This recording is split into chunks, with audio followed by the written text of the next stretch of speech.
نبدأ جلستنا الأولى بسم الله. حرام عليك.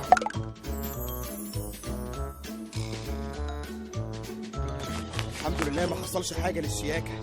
حاكم أنا فيا شبه من الممثل اللبناني القديم اللي اسمه سيلفستر ستامون. لا لا لا لا، شد حيلك معايا كده، هو احنا ابتدينا لسه؟ الله أكبر. يحيى عادل إيه؟